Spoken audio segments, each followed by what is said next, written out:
Assalamualaikum. Today I will have for you crispy toast balls. Come and join me. First we do our stuffings, guys. In our hot pan, onion in. Then chicken cut into small pieces. Now our red and green pepper, cream square cheese, salt, our spices, garlic powder, black pepper, paprika, ginger powder, and chicken spices. A little cream. We will cool it down, and now we do our toast. We cut our toast in round shape. First we dip our toast into milk.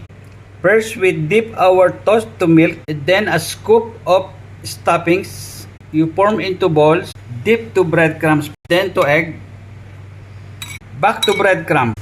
Now we fry our crispy toast balls, guys. Try it at home. So delicious. Enjoy.